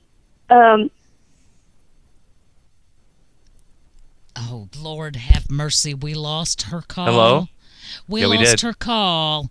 Bear with us, folks. She lost her call, so she'll be back with us. She'll be back with us in just a moment. Sharon, make sure. There she is. See, I don't even have time to move on to something else before they're able to get right back with us. Sharon, are you with us? No, I think she lost it again. Again, yeah. Maybe on a cell, that can be spotty. Well, exactly. A lot of our callers calling off cells, and we've all been there. We've all been there. Can you? Yeah, exactly. Not everybody's using Verizon, and it doesn't work in some areas. I'm just saying. Right. But it happens, and sometimes cell service is not the most reliable, but. Looks like she may be back. As we knew, she would return immediately. Hello, darling. Hello. I apologize for that. I'm not sure what's going on, but no, it hasn't abated. In fact, it's probably worse. And in my mind, we never have stopped. But in my mind, it's kind of like the newness has worn off with people. Oh yeah, they're down there on the border and blah blah blah. But you know what? We still have a mission. We still need to turn these people back. They're not just Mexicans. They're all sorts of bad people that want to hurt us and do harm to us as Americans. So, if anything, I just wish people would just get off their butts and do something. I don't care. If you don't know what to do, ask somebody. We'll find something for you to do. And we totally get it that people can't just pack up and move to the border. We have people that take vacation time. We have people that come down for the weekend. We have people that are retired that are able to come down. There's all sorts of scenarios, and we are happy to work with anybody. We just appreciate people like y'all that have always supported us. Y'all help us get the word out, and we thank you. Well, okay. Well, and you're very welcome. It's the least we can do for you folks down there. Quickly, Sharon, give us some ways that folks that are listening in right now can help out Camp Lone Star down on the Texas-Mexico border. What are some things people can do? What are some needs, and what are some ways they can contribute? Yeah, because we've noticed that you've been making some, trying to get some things done at the camp, and I've been noticing that, you're posting some things that you guys, could use there at the camp or that are in desperate need, and please let our listeners know that, because if you guys can help them, please do. Mm-hmm. Okay, I tell you what. First of all, we do need more boots on the ground. Number one, I mean that's evident. But we realize people can't always come. So if people can actually come down there and help us, what they can do is, if they are just awesome people, like we've had lots of awesome donators, we could use some gas cards for our patrol vehicle. Unfortunately, it is four-wheel drive. All of y'all know, any of you know that have four-wheel drive vehicles know they're not the greatest on gas, but we can go places that regular can't. So we could really, really use some gas cards. We have 3 Walmarts there in Brownsville. Okay. If someone would like to send a gas card, that would be awesome. For $5, $3, it all adds up. That, gas is down here right now, so we can really utilize that right now. And if you want to mail it, you can to Camp Lone Star. You can mail it to 1225 North Expressway, Suite 1, C as in cat, -147, Brownsville, Texas, 78520. And I believe y'all have posted that on y'all's page as well. It is on our website. Yes. And Sharon, I've seen other calls too for any surveillance donations that you guys think that they could use down there, night vision, parabolic ears, anything like that you think that you could donate to them would be much appreciated. If anybody wants to donate a generator would be much appreciated. What else, Sharon? Well, we actually have 2 generators right now. We do have electricity. When it gets really cold down there, I know it's 80 degrees now, but tomorrow it could be 23.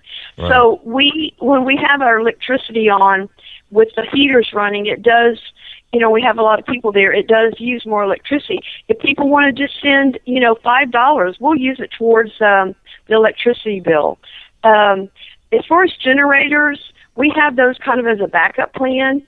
We actually got today hooked up, we're so excited, a mini clothes dryer, because the guys have been using a clothesline, but when it's dreary and cold, you can't dry your clothes. So today, Rusty and the guys moved over a mini clothes dryer onto the camp house porch. So I'm so excited, and I think tomorrow we're probably going to get a small washer. Oh, well, aren't y'all something? What about a prepper shower, a portable shower, solar shower type deal? Because I know that you make statements that sometimes everybody can't stay as clean as they want to. Well, we do have a shower. We're using like solar right now because we don't have hot water. Right. We're working on some guys getting us a hot water heater, just trying to make some adjustments on that. We do have a new outhouse, which is totally awesome. It's enclosed. It has a roof. It has, I have to tell you all this because it's really cool. Right. Whenever it's in use, we have a small American flag it flips down, and when it's vacant, it flips up, so you know when it's available. So how about that? Now, guys, I will tell you, this should speak volumes about how rough they've had it down there. They are excited about an outhouse. I'm telling you. Yeah.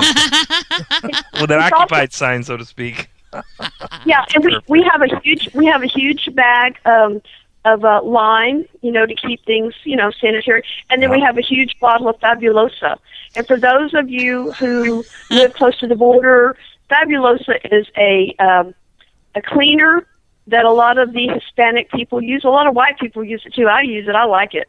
It's cheap. It's probably $1 for maybe half a gallon, and it has a very nice fragrant smell. So our outhouse always smells nice and fresh and clean. And how's your kitchen working out there for you, Sharon? Well, we don't have a kitchen. We don't actually have running water into the camp house. Right. Those are just things that we're working on. So we have water hoses that we, use to wash dishes and things like that. And, we can always heat the water up, to kill the germs and things. But, hey, it is what it is, and it's not the Hollywood Hills, but we do what we can do to get by, and life is good. Hey, Sharon, we're fixing to go to a break. You want to stick around? I can stick around for a little bit. Thank you so much. All right, No darling, problem. you do that. Guys, we've got to take a short break. We'll be back in just a few moments. This is a station identification moment. You're listening to CPR Worldwide Media, a division of CPR Media Network, coming to you live right across the planet. Check out our website at www.cprworldwidemedia.com and our Facebook page at facebook.com/CPR Worldwide Media. This is CPR Media Network, coming to you live from the USA. Well, looky here, a new listener. Hey, this ain't your little sister's radio station. How are things with the new guy? All we do is go out to dinner. That's it? I mean, he picks up the tab every time, which is great. Why? He's using you. He probably has a city thank you card, and he gets 2 times the points at restaurants.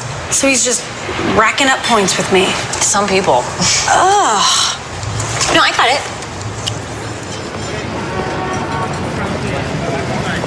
The City Thank You Preferred Card. Now earn 2 times the points on dining out and entertainment with no annual fee.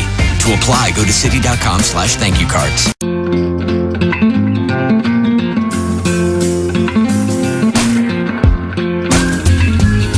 It's not about how many miles you can get out of the C-Max Hybrid. It's about how much life you can fit into it. The Ford C-Max Hybrid, with an EPA estimated range of 540 miles on a tank of gas, and all the room you need to enjoy the trip. Go stretch out. Go further. The moment you connect, you're no longer in control. What does this guy want? No claim, no statement. We're facing a nuclear meltdown. This is only the beginning. Black Hat, rated R. Come on, Harry! Dumb and Dumber 2 is the #1 movie in America. Am I right? What? Seriously, it's #1. These guys are morons! I like her a lot. Dumb and Dumber 2, rated PG-13. Now playing.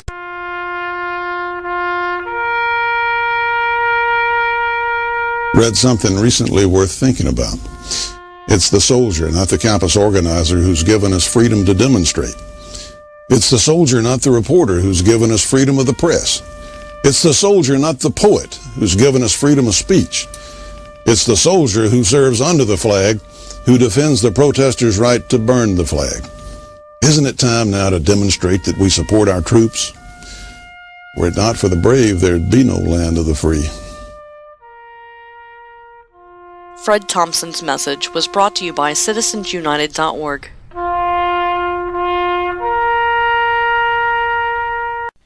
Welcome back, everybody. It's WTF, and I am V, right? And I am Jose Estevez. Folks, if this is your first show joining us, we want to welcome you. We are live Monday through Thursday, 7 to 9 p.m. Eastern, unrehearsed, unscripted, and unpolitically correct. PG-13, but never PC. And you are with the Whiskey Tango Foxtrot radio show, and we are back with our guest from Camp Lone Star down in Texas, a fan too, but a friend of the show, and we're big fans of her. Sharon Darrington is back with us, folks. Sharon! Hey, guys! So let me backtrack this, guys. There are things down there that they need. They need toilet paper. They need paper towels. They need dish detergent. They need soap. Basics. Toothpaste. I mean, just simple things. I mean, you got to understand they're down there doing all of this. I mean, they're sacrificing their time, and they're traveling back and forth at their own expense, and they're not working at the particular time that they're down there, so that there's no income, and all of the expenses falling, firmly on their shoulders. Sharon. Yes, ma'am. What else have we got here? Hello, how are you? Is that Christine? Echo. Hang on a minute. Somebody else Hold on for just a moment, Sharon. We have a caller. Caller, what's your name and where are you calling from? This is Breitbart Columbus. I'm calling from Columbus, Ohio. Well, hello, darling. Good to hear from you. Yeah, welcome. What's on your Thank mind? you. What's on your mind? Well, I was just calling in to say that I absolutely love Jose's shirt. It reminds it's so colorful and so beautiful. Well, let me tell you, if he doesn't get a black shirt and a black jacket and a set of penny loafers and a pair of blue jeans to go with it, I'm taking the scissors to it. That's awesome. Every time that it doesn't remind me of a conservative, though. That's what bothers me. It worries me. Sharon, are you loving this? Sharon, defend me. Come to my defense. I like it. I like the sweater vest. I think it's kind of... I like it. I don't. Just my opinion. Oh, my goodness.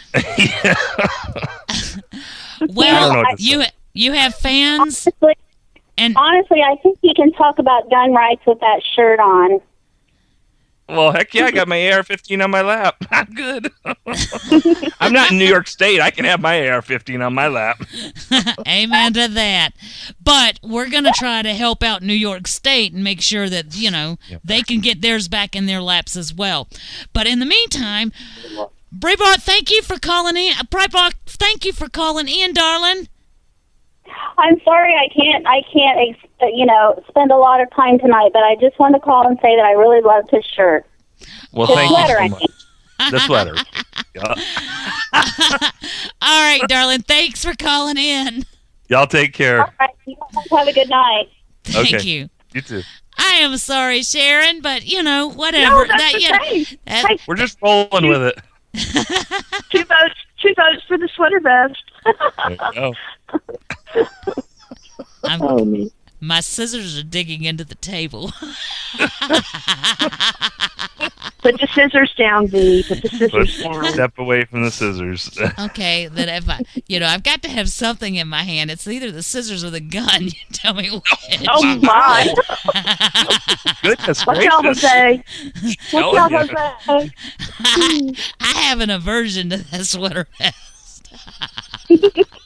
And folks, if you want to see the sweater vest in question, I've just posted it on our Facebook page for the show under CPR Media Network group, and yeah, you can make your own decision about what we're talking about. Oh, good Lord. See how many likes you can get. There you go. Hey, if y'all break 600 likes on that sweater vest, I'll quit complaining about it. It's been thrown. So, Sharon, okay, everybody can get your address from our website, www.thewtfradioshow.com. It is available in our links, so please make sure that you check out that address. They need gas cards. Walmart gift cards would be great. That could be used for gas as well, Sharon? Absolutely. Okay. And we have 3 of those there in Brownsville, and like I said before, the gas prices are way down, so that makes it even more awesome. But it costs money to go out on patrol. There for a while we were doing foot patrol, and that's really hard. Right. When it's cold and wet and rainy, and it makes it much easier when we can use the patrol vehicle. But it takes gas to run it. So it is 4-wheel drive, so it takes even a little bit more gas. But we use it. We're very frugal down there. We're very, very frugal. So we know how to make the dollar stretch, I promise you.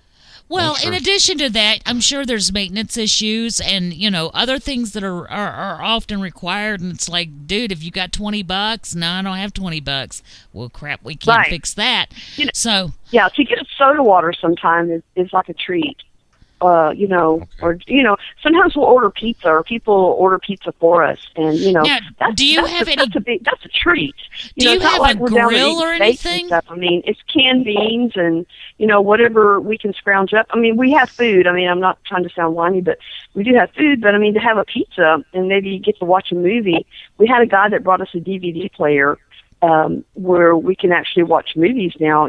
There is downtime and there's not patrol all the time. So, we have to keep the morale up. I mean, it can get down. We try not to let it, but there are small things that are a big thing, to help keep the morale up. But, so if you guys want to donate some DVDs or, basically anything that you want to donate, you can donate to Camp Lone Star. But, like I said, a big thing is we need, some bottled water or we need gasoline or we need a bottle of oil for one of the vehicles, or we have a part that broke down, and everybody has, extended themselves just in simply being there to get the job done. That the finances are not there. So guys, Walmart gift cards, a Visa gift card, a MasterCard gift card. You don't have to send cash. But if you want to throw $5 or $10 in an envelope, please do. It's just a few dollars. Wrap it up in a plain piece of paper, throw it in an envelope. It's real easy. And, come on, we've got to support these causes. Our government is not doing it. And they are taking our money and they're providing nothing. At least we have people out there that are trying to make a difference that will impact your life. Let's please support them. Amen. Once again, folks, these are people that are taking time out of their lives to do something that they feel very strongly in. These are American patriots. This is what it's all about. And I wanted to mention something, too, for those of you that didn't understand that. The gentleman we had from the New York Revolution, that group up there, Wayne and George, one of them mentioned the 3%. Folks, if you've heard of 3% or you've seen it around but not sure what that means, 3% is what they approximate the amount of people in the population that actually fought for their country. Way back when. Only 3% of the people, and look at what they were able to do. Just 3% of the people, folks. So step up and be at least one of that 3%. And if not, let's get that number even higher, because there is so much going on with the federal government that they're not doing, that they're trying to fundamentally transform this country into something it wasn't intended to be. Become one of the 3%, people. Get involved. Get off your butt. Get involved. The fact of the matter is I know for a fact that we have tens of thousands of listeners out there tonight. I know that for a fact. If even half of you pulled a $5 bill out your wallet and put it in a stamped envelope and addressed it to Camp Lone Star, they would be in very good shape for quite a while. As simple as that, folks. Something that easy to do. What is that, a meal at McDonald's, or you pick your fast food restaurant, and it would have a heck of an impact on people that are trying to do something. Because if you don't think that invasion across the southern border is happening and continuing unabated and perhaps even increasing just because it's not in the news, you are wrong, folks. It is happening. And a lot of them are not coming here to make this country a better country. They're not coming here like Wayne, who founded New York Revolution, son of immigrants. They came here to assimilate, to bring the best parts of where they came from and make America even better. A lot of those people, I would say a majority of those people, are not coming here to make this country better. They are coming here to suck off of this country and make it something like they had in their old country. Well, I tell them, go back to your old country then if that's what you want. Unless you're going to come here and join us and assimilate and become part of America, then I don't want you here, quite frankly. And I love immigrants. We're a country built on immigrants, but legal immigrants that came here to contribute and to become Americans, not hyphenated. Absolutely. Sharon, we're not stealing your thunder, baby. We're just trying to push a cause. No. Yeah, we're just trying. It's all good. It's all good. Y'all are saying exactly the way it is, and I just wish people would just wake up. Sometimes I just don't get it. But you know what? I'll never give up. I'll never stop.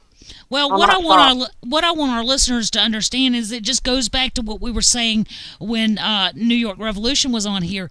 When I'm sitting here saying there's tens of thousands of you out there, and if each one of you would pull out $5, they would set you guys up for quite some time. I honestly mean that.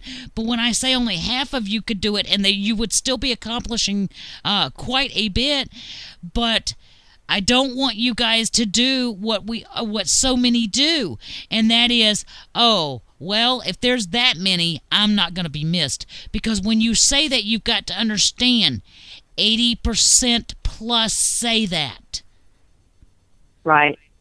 And when I deal with it on a daily basis. There's of maybe 150 people I may speak with, one or two might do something. But it's okay. That's one or two people that are doing something. Well, absolutely, and it doesn't go unappreciated, but you cannot defer it and say, I would because but I can't get by the post office, or I don't want to have to go inside and buy a stamp. We all have these reasons. Right now, the kids are screaming in the car. It's not a good time to stop. What have you, guys? Just don't let it leave your mind.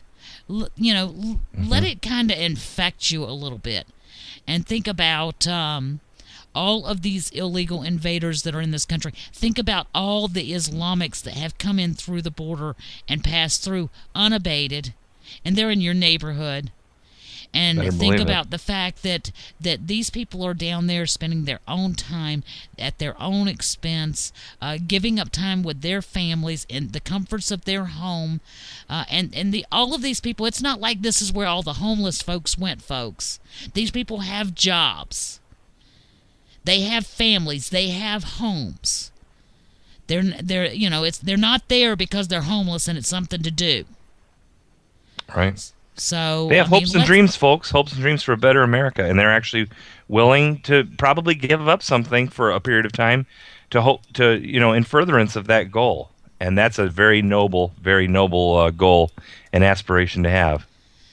Well, exactly. It's called. People ask me, and they say, how do you do that, or how? I say, you know what? It's called sacrifice. There's things that we can do without that we just take for granted a lot. And it's called sacrifice. Yes. Well, Sharon, I would like to, if I may, I would love to give a special thank you to our sister group who hooked up with me a while back, a couple of months ago. Mm-hmm. They're called Border Keepers of Alabama.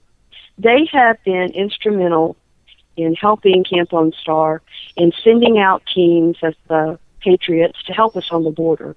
And I just like to thank them on the radio and thank you guys for allowing me to do that. But they have been a very huge help, and we really do appreciate them.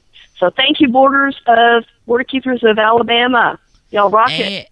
Amen. Yes, to that. They have our thanks too as well from the show. Well, Sharon, we are so glad that you came back and joined us and gave us an update and allowed us to, put a call out for some of the things that you guys need. Because if we're not getting the word out that you guys need those things, then of course very few are going to answer the call.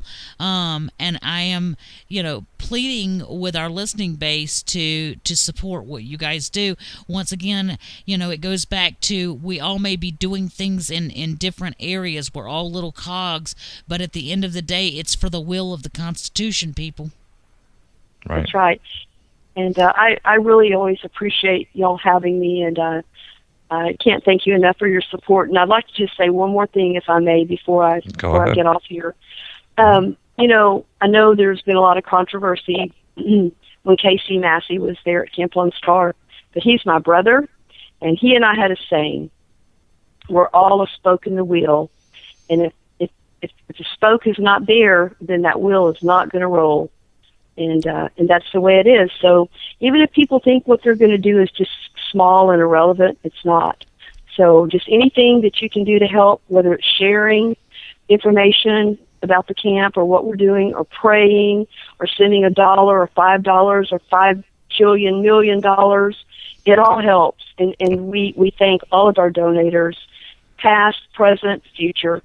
And I love you guys, and it's always, always my honor to be on your show, and I thank you so much. And it is certainly our pleasure to have you on our show as well. Keep doing the great work that you're doing.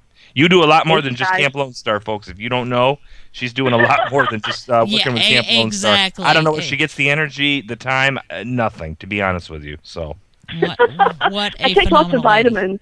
There you go. Thank you, guys. Y'all have a You're great welcome. night. I love you. Love you too, Thank you. darling. You too. Thanks. Okay. Good night. Good night. Now yeah, she's a tremendous lady. She is. I there's not a lot of people that I will say that I have absolute mad respect and admiration for, but Sharon Darrington happens to be one of them. Well, we're just blessed on this show. Our three guests tonight, these are real Americans. These are heroes. And they don't think of themselves as that, but in the future, their names might not be recorded, but what they're doing and just the fact that they care and they're trying to do something, that's what this country's all about. And that it makes me very proud to be an American, and I'm glad that we have this forum here, the Whiskey Tango Foxtrot radio show, to be able to get their stories out to people and continue to do that 4 nights a week. And it's humbling to be a part of that and to be able to facilitate this for them, to get their stories out there and what they're doing. And folks, you can join in, you can help. We've talked to you tonight about many, many different ways you can do that. Even if you physically can't be involved in or something, there's so many different ways you can help. And a little bit goes a long ways. Absolutely. And we have had some tremendous guests on this show. Tonight, I have to say, the causes that these guys are standing for, and I include Sharon when I say guys, just what they're doing. When I say it is all for the Constitution, every bit of it is constitutionally motivated. They are on total opposite ends of the spectrum. I mean, although Sharon is a wonderful 2A supporter, her primary focus is the border. And these guys are on making sure that she maintains control of her weapons to be down there at the border.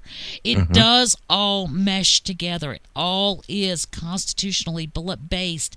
It is all for the defense of the Constitution as those in power continue to attempt to erode it away.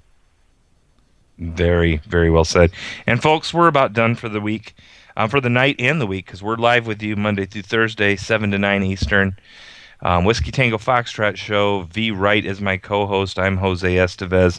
And I just want to say, one of the last things I want to leave you with tonight, remember the words that Wayne, the founder of the New York Revolution, fighting the New York, primarily founded to fight the New York SAFE Act, remember those words of Samuel Adams that he quoted, because it's important.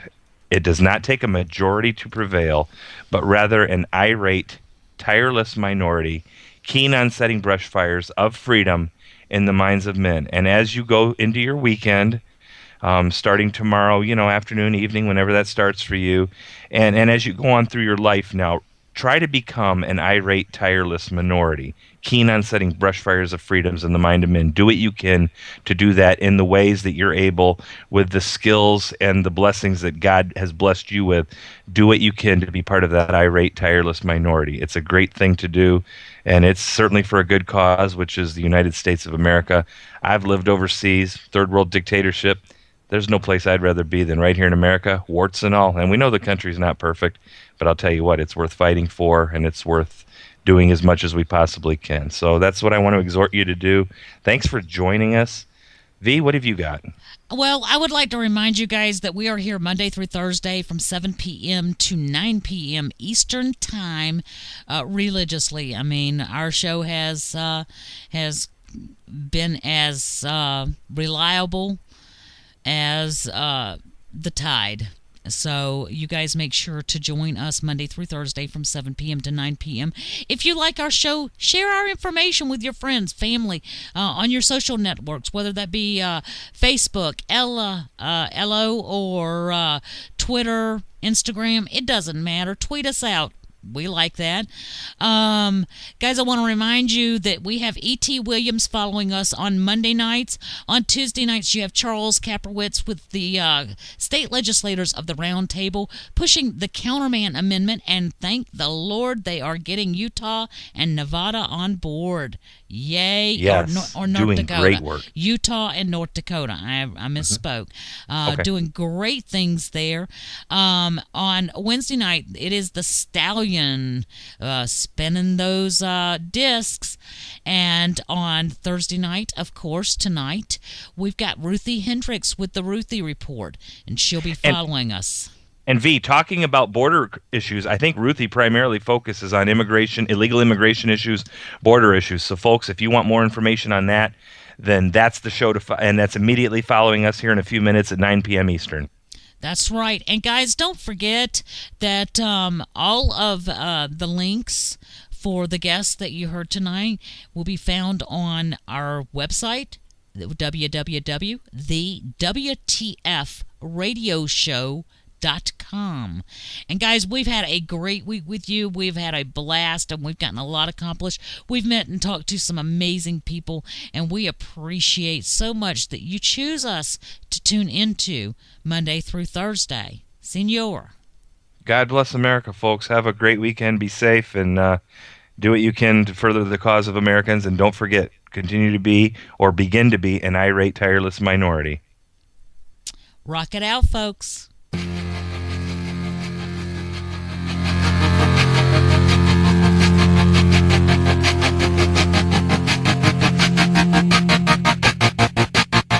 I walk a lonely road, the only one that I have ever known.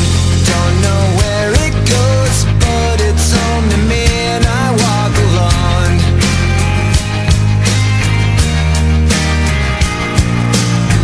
I walk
walk this empty street on the boulevard of broken dreams, where the city sleeps and I'm the only one.